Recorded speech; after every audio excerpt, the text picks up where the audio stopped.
자, 이번 시간은 주임법에 대해서 살펴보겠습니다. 공인중개사법 영역에서 한 문제 기본 깔려 있고요. 그 다음에 민법 및 민사특별법 파트에서 주임법 문제 역시 한 문제 정도가 기본 구성이 되게 됩니다. 그래서 자, 조금 양을 좀 줄여서 145페이지, 146페이지에 걸쳐서 내용을 살펴보시게 될 테고요. 그래서 제일 쉬운 문제, 주임법의 적용 범주 등에 관한 주제, 일시 사용을 위한 주택 임대차에 대해서는 주임법을 적용하지 않는다라고 해서 키워드 적용이라는 것이 되게 될 테고, 항상 키워드는 제일 뒤에 숨어 있습니다. 그래서 주임법 적용 배제라고 하고, 나머지는 무조건 다 주임법을 적용을 하게 된다. 수많은 경우의 수가 나올 수 있습니다. 그래서 외울 게 뭐라고요? 적용이라고 하는 것. 그 중에서 적용되지 않는 것, 일시 사용을 위한 주택 임대차에 대해서는 주임법을 적용하지 않는다. 나중에 상가건물 임대차 보호법도 일시 사용을 위한 상가건물의 임대차에 대해서는 상임법을 적용하지 않는다. 물론 상임법은 나중에 고액 임차인이 이슈가 되긴 하는데 일단 구조는 그런 것이고요. 자, 그 다음에 이제 일시 사용을 위한 임대차에 있어서 민법에서 이슈가 되는 게 지상물의 매수 청구라든가 부속물의 매수 청구는 개념상 인정되지 않는다. 그러나 일시 사용을 위한 임대차에서 유일하게 인정됐던 것이 비용 상환 청구권이라고 하는 거, 이게 민법에서 적용되는 범주가 됐었죠. 그래서 필요비 상환 청구, 유익비 상환 청구라고 하는 것은, 자, 이에 대해서도 비용 상환 청구권에서도 자, 이것은 일시 사용을 위한 임대차에서도 적용이 된다. 같이 묶어서 설명을 드렸고요. 임대차 기간 가지고 내는 문제, 과연 거저주는 문제인데 될 텐데요. 존속기간을 정하지 아니한 주택 임대차라고 하는 것은 기본적으로 2년으로 보게 된다라고 할 것. 기본 임대차 기간 2년으로 해석을 하게 될 것이고요. 자, 그래서 자, 만약에 존속기간 2년 미만으로 정했을 때 포인트요. 임차인은 2년 미만의 기간이 유효함을 주장할 수 있다 해서 문제 구성할 때 맨날 이걸 했고, 임대인 2년 미만의 기간이 유효함을 주장할 수 있다. 이런 식으로 구성해요. 특히 사례형 문제를 구성하게 되면 임대인 값, 임차인 을 이런 식으로 하면서 값은 2년 미만의 기간이 유효함을 주장할 수 있다. 이런 식의 지문들 틀린 표현 됩니다. 그래서 임차인만 어떻다 2년 미만의 기간이 유효함을 주장할 수 있다. 이렇게 논의 뼈대를 잡아야겠고요. 자, 한편 임대차 기간이 종료가 되게 됩니다. 그럼 이제 묵시의 갱신이라는 개념이 이슈가 되게 될 것이고요. 해서 임대차가 묵시적으로 갱신이 됐을 때 임대차 존속 기간 2년으로 보게 된다라고 되어 있습니다. 대신 일단 2년이 됐을 때 임차인은 언제든지 해지라는 것을 통지할 수 있고요. 그리고 해지 통지가 상대방에 도달되게 되면 3개월 후에 그 효력이 발생하는 똑같은 구조여야 임대인은 해지할 수 없습니다. 임차인만 해지할 수 있게 될 것이고, 다만 주택 임차인이 이기분 차임에 연체를 했을 때 묵시의 갱신은 주장하지 못한다. 이런 식으로 가게 됩니다. 그래서 이게 묵시의 갱신이라고 하는 관련한 쟁점들 한번 생각해 볼까요? 전세권이라고 하는 것이 있었죠. 그래서 건물 전세권의 법정 갱신이라는 주제가 있게 됩니다. 그래서 건물 전세권이 이제 종료, 존속기간이 만료가 되는데 전세권 설정자도 전세권자도 아무 조치를 취하지 않게 되면 건물 전세권자 법정 갱신이 있게 될 것이고요. 건물 전세권의 법정 갱신에 있어서는 등기하지 않더라도 그대로 효력이 발생한 제3자에 대해서 대항력을 주장할 수 있다. 이렇게 봐야 될 것이고요. 그 다음에 그때 그 존속기간이라고 하는 것은 정함이 없는 것으로 본다. 그래서 나오는 주제가 전세권 설정자도 전세권자도 상대방에 대해서 소멸을 주장할 수 있을 테고요. 그럼 각 6개월 지났을 때 어떻다? 그 효력이 발생하게 된다 해서 여러분 교재 기준으로 79페이지 가서 확인을 한번 해보겠습니다. 그래서 78페이지 밑에 제일 밑에 줄 두 번째 줄을 보게 되면은 이렇게 돼 있습니다. 그래서 자, 건물 전세권의 법정 갱신이라고 하는 거, 자, 포인트 되죠? 건물 전세권의 건물 전세권이 법정 갱신된 경우 존속 기간은 정하지 아니한 것으로 본다라고 이렇게 돼 있었고요. 자, 그리고 이런 건물 전세권의 법정 갱신은 등기하지 않더라도 제3자에게 대항할 수 있다. 정하지 아니한 것으로 본다. 그리고 또 하나가 등기해야지 물권이라는 게 성립하게. 교재 몇 페이지? 78페이지 잘 들으시라고 제일 밑에 줄 보게 되면은 자, 법정 갱신되는 경우 존속기간 정하지 않은 것으로 보고요. 등기하지 않더라도 제3자에게 건물 전세권을 주장할 수 있다. 요거랑 같이 관련된 게 79페이지 전세권의 소멸 중에서 첫 번째 항목 소멸 통고라고 하는 것이 나와 있죠. 그래서 존속기간 약정하지 아니한 때 각 당사자 언제든지 상대방에 대해서 그 소멸을 통고할 수 있고요. 이 통고를 받은 날로부터 6개월 경과되면 어떻다? 전세권은 소멸하게 된다라고 하는 거예요. 그래서 요게 존속기간 정하지 않은 케이스 하나가 이슈가 되고요.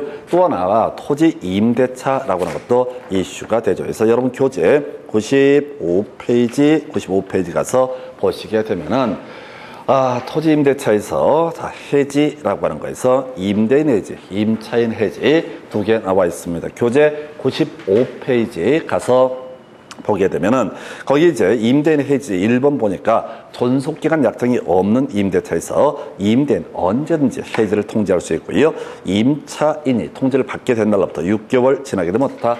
해지의 효력이 생긴다라고 되어 있습니다. 이에 대해서 임차인의 해지라고 하는 것, 존속기간의 약정이 없을 때 임차인 역시 언제든지 해지를 통지할 수 있게 될 것이고, 그 다음에 또 하나 1개월 지나면 어떻다? 효력이 발생한다. 비교해서 전세권이라고 하는 것, 전세권이라고 하는 것은 66이라고 하는 거죠. 그래서 전세권 설정자도 전세권 자도 소멸 통고할 수 있고, 이 의사표시 도달하게 되면 각각 6개월 후에 효력 발생하게 된다. 그 다음에 이제 토지 임대차에서 존속기간의 약정이 없으면 임대인, 임차인 각각 해지를 통지할 수 있게 될 것이고, 임대인이 해지 통지를 하게 되면 어떻다? 6개월 후에 효력이 발생하게 될 것이고, 임차인이 해지 통지를 하게 되면 어떻다? 1개월 지나서 그 효력이 발생하게 된다라고 하는 거, 이렇게 66에 61 돼 있었고요. 그리고 다시 돌아와서 지금 여러분 교재 145페이지에서 나오는 주제, 주임법 상임법에서는 임차인만 해지를 통지할 수 있게 될 거고요. 145페이지 가서 보게 되니까 임차인만 뭐라 할 수 있다? 해지를 통지할 수 있고, 그 다음에 3개월 지나면 어떻다? 효력이 발생한다. 그래서 이걸 외울 때 전세권 66일에 봤었고요. 그 다음에 토지 임대차에서 존속기간 정함이 없을 때 6일의 문제로 갔었고요. 그 다음에 주임법 상임법에서는 3개월 후에 임차인만 해지를 통지할 수 있고 3개월 후에 효력이 발생하게 된다라고 하는 거죠. 그래서 이렇게 개념을 정리를 하게 됩니다. 그래서 하여튼 요 자체는 이제 큰 어려움이 있거나 그런 건데, 항상 임차인이 해지 통지한다는 것을 임대인이 해지 통지한다 이런 식으로 장난을 쳐요. 그래서 주임법의 취지라고 하는 것이 기본적으로 뭐를 가지고 임차인을 보호하기 위한 법이다 보니까 이렇게 개념을 잡아주게 됩니다. 그래서 자, 그렇게 논의를 좀 해봐야겠고요. 자, 그래서 이제 주택임대차의 내용 관련해서 묵시의 갱신까지 설명을 드렸습니다.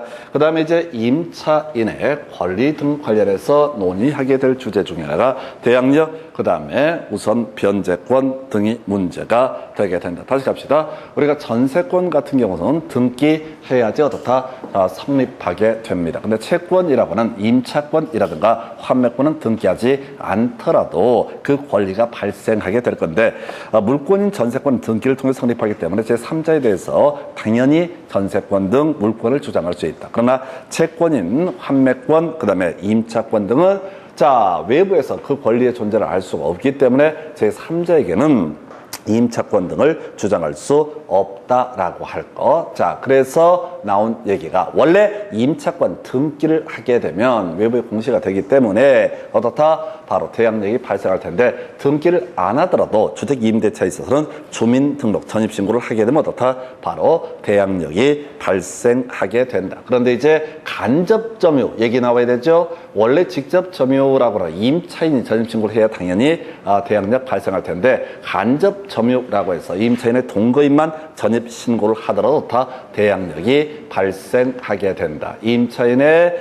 동거인만 전입신고를 하더라도 대항력이 발생한다. 한편 좀 어려운 거, 법인도 경우에 따라서 대항력을 얻을 수 있다 해서 토지공사, 지방공사, 중소기업 이런 사람들이 일정한 사람을 선정을 해서 그 사람을 임차인으로 들이게 되면 그 사람이 전입신고를 했을 때 그 법인 등에 대해서도 대항력이 인정되고 대항력 자체가 문제가 아니라 나중에 확정 일자를 받게 되면 우선 변제권 법인에 대해서도 다 인정되게 된다. 이 주제와 연계가 되게 됩니다. 자연인만 있는 게 아니라 법인도 대항력 등을 얻을 수가 있다라고 하는 길어서 이제 맥락만 묻는 식으로 지문이 아마 구성이 될 겁니다.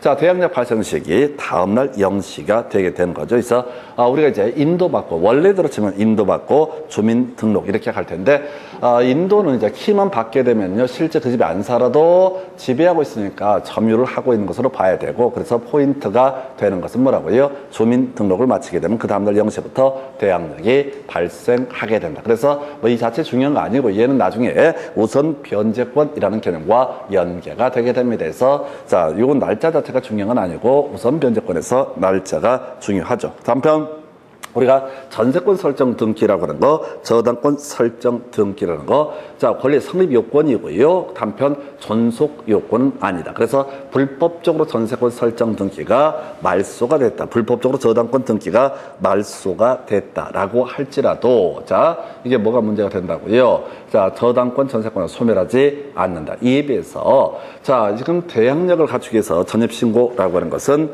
자, 대항력의 존속 요건이다. 중간에 주민등록 이전하게 되면 어떻다? 대항력을 상실하게 된다. 다만 똑같은 노력으로 간접 점유라는 개념이 나오게 되죠. 그래서 동거 가족이 전입신고를 유지하고 있다라고 한다면 이때는 어떻다? 계속 자, 간접 점유를 하고 있기 때문에 자, 대항력은 유지가 되게 된다라고 해서 이렇게 그림을 잡습니다. 그래서 자, 대항력이라고 하는 거 집주인 바뀌었을 때 바뀐 집주인에게 계속 그 집에 살겠다라고 하는 것을 주장할 수 있는 권리, 임차권을 주장할 수 있는 권리를 대항력이라고 부르게 되는데 실질에 있어서는 나중에 집주인 바뀌고 나서 임대차 기간이 만료가 됐을 때 보증금 반환 채권이라고 하는 거 누구한테 기본적으로 바뀐 집주인한테 행사할 수 있다. 큰 의미는 없습니다. 그리고 가끔 이제 구성되는 게 소액 임차인이라는 요건을 갖추게 되면 소액 임차인이라는 사람 바로 최우선 변제권이라는 것을 행사할 수 있다. 주의하실 게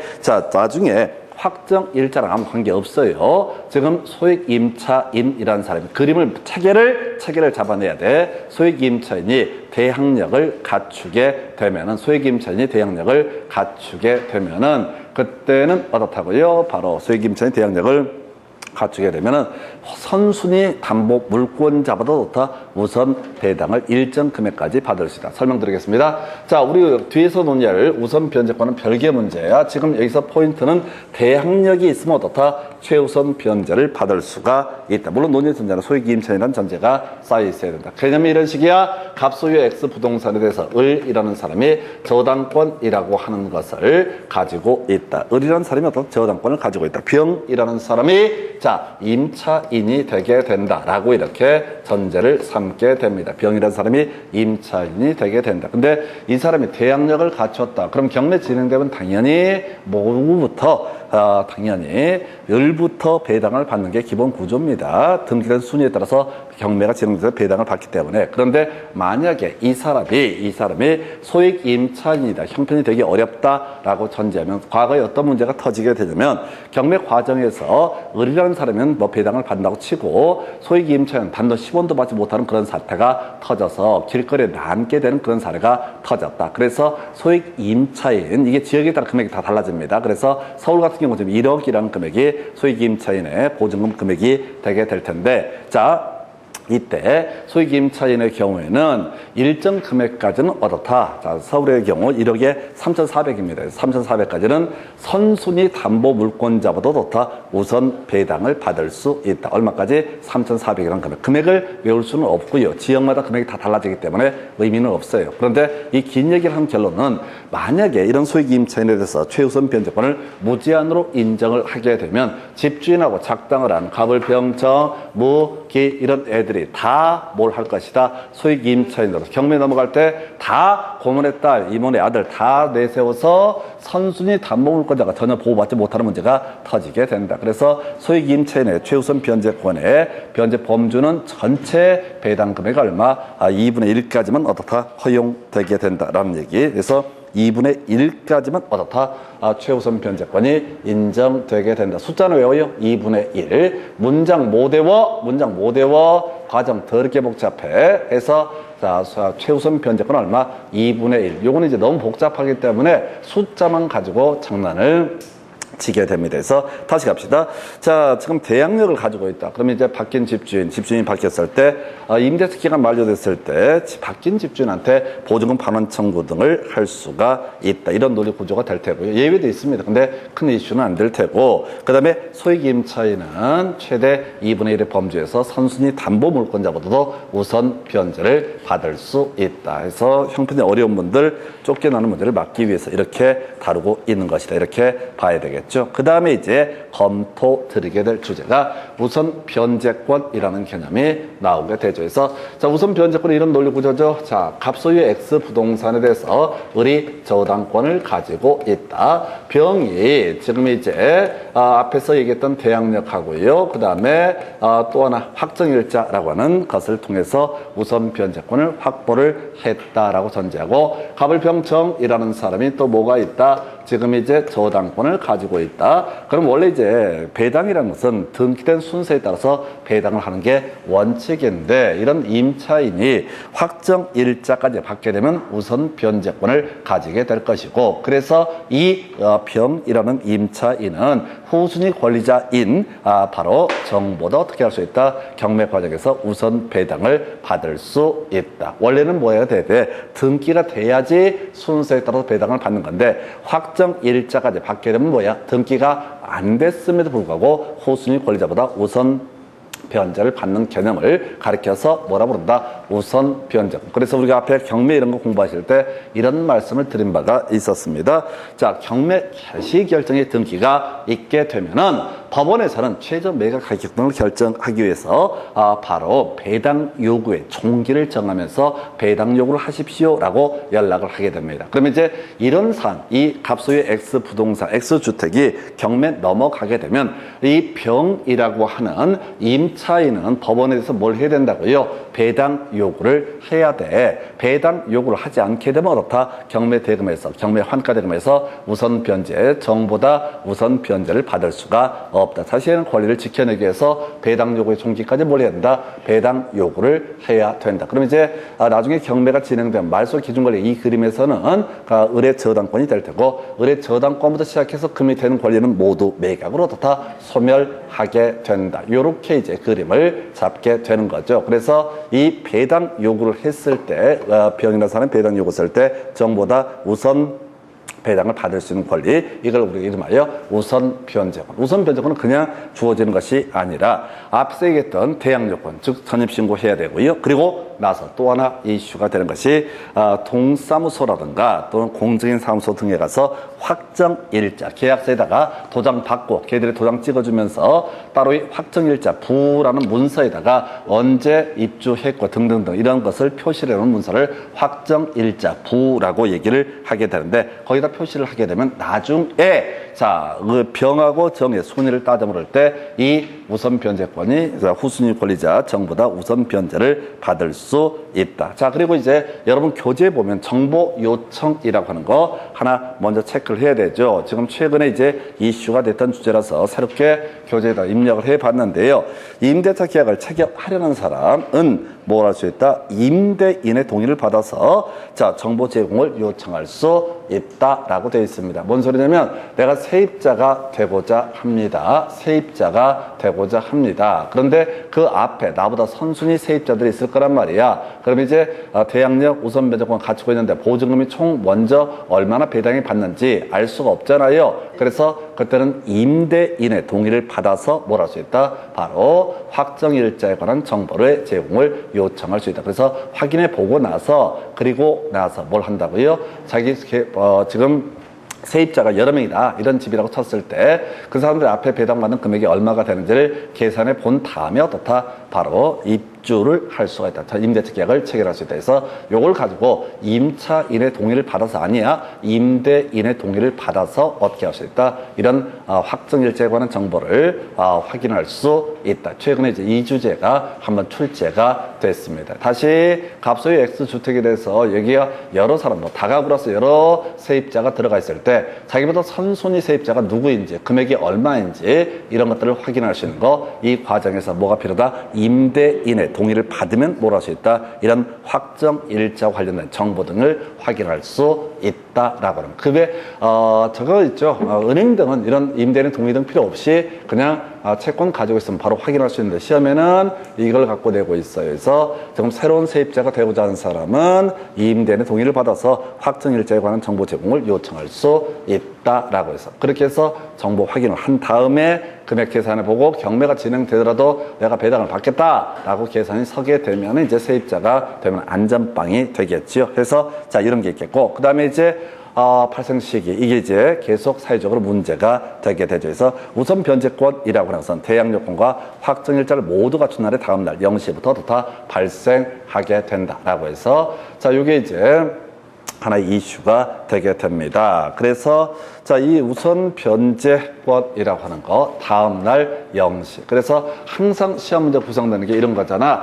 자, 지금 갑이라는 사람이요. 갑이라는 사람이 5월 6일 날 갑이라는 사람이 을과 뭘 하게 된다. 임대차 계약을 체결하고 5월 6일 날 을이라는 정이라는 병이라는 임차인은 5월 6일 날 주민등록도 이전하고 확정일자도 받게 됩니다. 그러면 이제 이 사람의 우선 변제권은 5월 7일 0시가 되어야 발생하게 된다. 얘는 이제 5월 6일 날 오후 1시에 계약을 체결하고 바로 거기 가서 이런저런 문제를 다 했다라고 한번 전제를 해보겠습니다. 아까 우리가 공부했던 부동산 거래 전자 계약을 통해서 오후 1시에 확정이 되게 되면 어떤 문제가 터질 수 있다. 그래 봤자 5월 7일 0시 어떻다. 바로 우선 변제권이 발생되게 된다. 자, 그런데 얘가 5월 6일 날 오후 3시에 오후 3시에 어떻다? 저당권 설정과 관련한 계약 체결하고요. 등기 신청을 5월 6일 오후 3시에 하게 됩니다. 근데 우리 등기법에서 등기 효력 발생 시기 접효 이렇게 설명을 드린 바가 있습니다. 저장된 때 접수된 것으로 보고 나중에 등기가 실행되면 접수된 때부터 다 효력이 발생한다. 그래서 같은 날 시간이 임차권이 먼저 이루어지더라도 저당권이 뭐가 된다? 선순위 권리자가 된다. 해서 문제는 무조건 저당권이 뭐가 된다? 선순위 권리자가 된다. 문제는 읽지 마시라고 하면 뭐 어쩌고 저쩌고 같은 날짜에 저당권 설정을 하고 사연을 쭉 깔아. 볼 것도 없어. 무조건 선순위 권리자는 뭐가 된다? 저당권자가 선순위 권리자가 된다. 그래서 사회적으로 큰 문제가 된다고요. 누가 병이라는 사람이 임대차 계약을 체결함에 있어서 분명히 등기부 띄워봤어. 확인 설명서 들을 때 등기부 보니까 어떤 저당권도 없는 상태고 자신이 최선순위 관리자라고 생각을 하고 뭘 했다고 임대차 계약을 체결했는데 며칠 있다 보니까 자기가 2순위로 밀려 있는 거야. 그래서 경매가 진행될 때 나중에 등기부를 보니까 같은 날 등기 신청이 있었고 등등등. 그래서 자신이 후순위 권리자가 되고 경매가 진행이 되게 되면은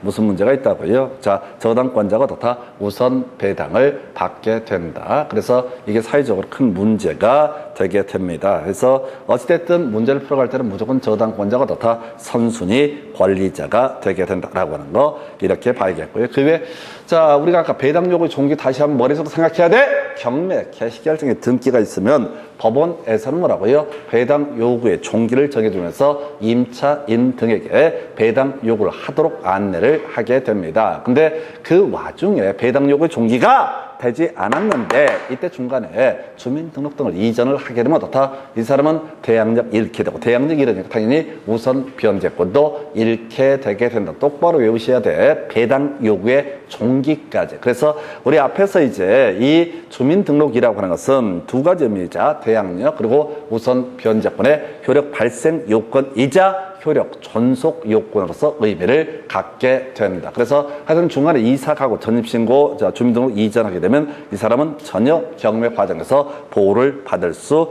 없다. 자, 그래서 이 사람이 이제 이런 확정일자를 통해서 우선 변제권이 있다고 쳤을 때 경매 과정에서 이 사람이 배당을 받으려면 뭘 해야 된다고요? 배당 요구의 종기까지 배당 요구를 해야 된다. 가만히 있는다고 해서 보증금 돌려주지 않습니다. 등기부에는 임차인의 모습이 보이지 않아. 그럼 법원은 알 수가 없다는 거지. 그래서 배당 요구의 종기를 정해주고 니들도 경매자 배당 요구를 해라. 그래서 임차인 병이라는 사람이 배당 요구를 하게 되면 그 뒤에는 저당권자보다는 어떻다? 우선적으로 배당을 받게 된다는 의미가 되게 됩니다. 그래서 그렇고요.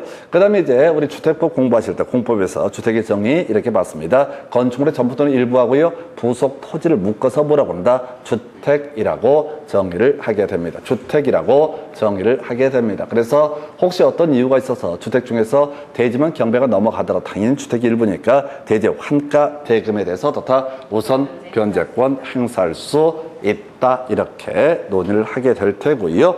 그리고 나서 전세권 겸유자라고 해서 자 어떤 사람이 자, 주택임대차 보호법상 임차인으로서의 권리도 가지고 있고요. 전세권 설정 등기를 통해서 전세권도 가지고 있는 상태다라고 했을 때 이 사람은 각각 그 권리를 어떻다 행사할 수 있다. 그래서 전세권자 입장에서 경매 청구할 수 있고 배당 요구할 수 있고요. 주택 임차인 입장에서 역시 바로 배당 요구 등을 할 수 있다. 그래서 사안이 뭐 이런 경우죠. 자, 갑소유의 X주택에 대해서 을이라는 사람이 전세권 설정 등기를 통해서 전세권을 가지게 됩니다. 전세권을 가지게 된다. 을이 전세권을 가지게 된다. 그리고 을은 불안해서 다시 못가지 임차인으로서의 지위도 대항력 우선 변제권 다 확정일자 받아가지고 지금 이제 우선 변제권까지 확보를 했습니다. 그러면 이제 우리 전세권자는요, 전세권 존속기간 만료가 됐을 때,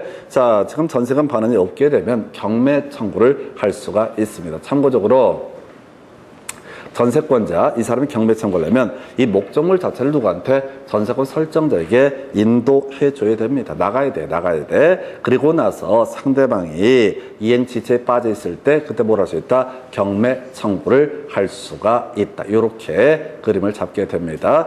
자, 그래서 전세권자가 경매 청구를 하면 나가야 된다고요. 근데 이 사람 뭘 갖고 있어? 임차인으로서 지위도 가지고 있으니까 뭘 할 수 있다고요? 안 나가고서 한 사람이 두 개의 권리를 갖고 있으니까 안 나간 상태에서 뭘 할 수 있다? 경매 청구를 할 수 있다. 자, 근데 이 사안에서 나중에 경매가 진행이 된다 하십시다. 이쪽에 경매 개시결정 등기가 있어서 경매가 진행이 된다 그러면 얘가 이제 전세금이 2억인데 이 부동산이 1억 8천에 낙찰되게 된다. 그럼 전세권자는 전액 변제를 받지 못하더라도 다 전세권은 소멸하게 된다라고 할 것. 자, 경매가 진행되면 스스로 경매 신청을 했을 때 또는 말소 기준 권리보다 위에 있는 전세권자가 배당 요구를 하게 되면 어떻다? 전세권은 매가자 경매로 인해서 소멸하게 됩니다. 그런데 지금 을이라는 임차인은 주택 임대차 보호법상 임차인으로서의 지위도 가지고 있다. 그래서 이 사람 아까 2천만 원 못 받은 거 있잖아요. 그 돈 줄 때까지 낙찰 받은 사람한테 2천만 원 줄 때까지 나가지 않는다. 그래서 임차권이라고 하는 것이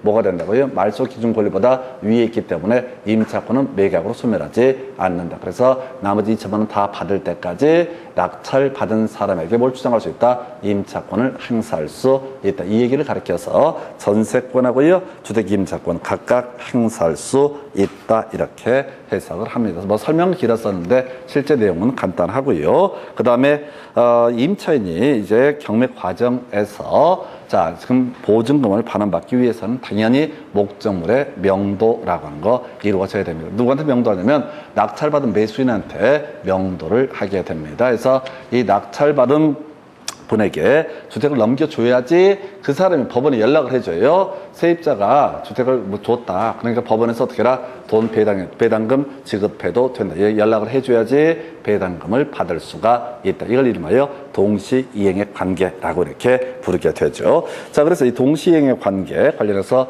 우리 민법에서 공부했던 피배임이라는 개념을 다시 한번 머릿속으로 생각을 하셔야 됩니다. 교재 91페이지 가서 보겠습니다. 91페이지 가서 보게 되면은 동시이행의 항변권이라는 개념이 나오게 되죠. 그래서 동시 이행의 항변권은 상대방의 채무를 이행하지 않았을 때 자신이 채무 이행을 하지 않더라도 해제당하지 아니할 권리, 이걸 이름하여 소위 이행지체에 빠지지 아니할 수 있는 원인을 가리켜서 동시 이행의 항변권, 뭐라고요? 피배임이라고 하는 거에서 피담보 채무의 변제하고요, 저당권 등기의 말소 의무, 피담보 채무의 변제와 담보가 등기의 말소 의무라고 하는 거, 이게 바로 뭐라고요? 이게 자 동시행 관계가 아니다. 먼저 돈 갚아야죠. 뭘 할 수 있다? 저당권 등기의 말소 청구라든가 또는 담보가 등기의 말소를 청구할 수 있다. 그 다음에 이제 배당금 반환 의무하고요, 소유권 이전계 말소 의무라고 하는 거, 먼저 배당금 반환이 이루어져야 어떻다? 소유권 이전계 말소를 하게 된다.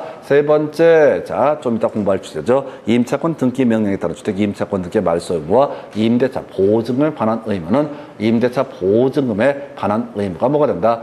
선이행 의무가 되게 된다. 그래서 요 세 개 피배임이라는 것을 제외하고는 무조건 다 어떻다? 동시이행 관계에 해당이 되게 된다. 해서 이제 동시이행 항변권 관련해서 하나 요 개념 하나 설명드렸고요. 그래서 결과적으로 임차인이 주택을 누구한테, 낙찰자한테 반환하지 않으면서 보증금, 배당금 청구를 하는 것은 허용되지 않는다. 그 외 임차권의 소멸 사유 보니까요, 경매 선순위 저당권의 실행에 따라서 경매가 행해졌다. 뭐야? 말소 기준 권리가 저당권이라는 얘기죠. 그 밑에는 임차권은 설령 전액 배당을 받지 못하더라도 다 매각으로 소멸하게 된다. 혼동이라고 하는 거. 자, 혼동의 개념이 뭐였어요? 한 사람이 두 개의 권리를 가지게 된다라고 했을 때 본인 또는 제3자의 이익을 해야 할 우려가 없을 때 뒤에 있는 권리가 소멸하게 되는 현상을 가리켜서 혼동이라고 부르게 됩니다. 그래서 어떤 이유가 있어서요, 임차인이 경매에서 주택의 소유권을 취득을 하게 된다라고 하게 되면은 이때는 한 사람에게 임차권과 그 주택의 소유권이 귀속되기 때문에 뒤에 있는 임차권은 어떻다? 혼동으로 소멸하게 된다. 이렇게 봐야 될 것이고요. 그래서 뭐 큰 이슈는 안 되고 한번 출제가 됐었습니다. 그래서 자, 임차권 소멸 사유 등 같이 묶어서 보셨고요. 자, 마지막 주제가 되는 것이 그 얘기가 나와 있죠. 그래서 주택 임차권 등기라고 하는 거. 다시 논의 전제, 주민등록이라는 것은 대항력 우선 변제권의 발생 요건이자 존속 요건이 되게 됩니다. 특히 아까 배당 요구의 종기까지 이런 자 주민등록을 유지하지 않게 되면 대항력 상실하고요, 우선 변제권도 상실하게 됩니다. 자, 임대차가 종료가 된 상태에서 임대인이 보증금을 반환하지 않고 있다라고 전제를 해보겠습니다. 그럼 이제 보증금을 반환하지 않고 있다라고 전제가 되게 되면은 이 사람이 주민등록을 이전하게 되면 대항력 우선 변제권 모두 상실하게 됩니다. 상실하게 됩니다. 그래서 결국은 나가기 전에 법원에다가 주택 임차권 등기 명령이라는 것을 신청하고요, 법원에서 주택 임차권 등기를 등기소에 촉탁을 해주게 됩니다. 예, 그러면은 이 사람이 나가더라도 어떻다? 대항력 우선 변제권 유지가 되게 된다. 그래서 그 후에 경매가 진행이 됐어요. 이사 가고 나서 임차권 등기하고 이사 가고 나서 경매가 진행되더라도 우선 변제권 등이 그대로 인정이 되게 된다라고 할 것. 이게 이제 주택 임차권 등기의 의미가 되겠습니다. 근데 이 문제에서 출제 포인트, 이렇게 주택 임차권 등기가 된 부동산에 대해서 다시 누가 바로 새롭게 들어온 제2의 임차인이 있다라고 한다면 그 사람은 전혀 보호를 받을 수 없다라고 하는 거. 그 사람은 어떻다? 전혀 보호를 받을 수 없다. 왜? 주택 임차권 등기를 통해서 임대인이 보증금 반환을 할 능력이 없다는 걸 알면서 그 집에 들어온 사람, 소액 임차인이 됐든 뭐가 됐든 간에 어떤 보호도 받을 수가 없다라고 하는 거. 자, 요렇게 가야 될 것이고요. 그래서 이런 게 없으면은 선순위 담보 물권자가 개피 보는 사례가 터지게 됩니다. 그래서 우리 법에서 이렇게 규정을 해놓고 있고요. 그 다음에 이제 방금 설명드렸던 얘기죠. 말소 등기라고 해서 주택 임차권 등기의 말소를 임대인이 청구하기 위해서는 자, 임대차 보증금 자체를 먼저 다 반환을 해야지 어떻다? 임차권 등기의 말소를 청구할 수 있다 해서 이게 아까 말씀드렸던 동시이행 항변권에 인정되지 않았던 케이스, 이렇게 설명드렸습니다. 그래서 하여튼 요 정도에서 주임법이 좀 그렇습니다. 복불복이야. 문제가 난이도가 너무 어렵게 나오면은 손을 못 대고요. 쉽게 나오면 또 이제 그냥 뭐 임대차 기간 이런 것들을 가지고 구성을 하는 사례도 있게 됩니다. 그래서 이 정도까지 7번까지가 주택임대차 보호법이고 잠시 끊었다가 상임법 체크합니다.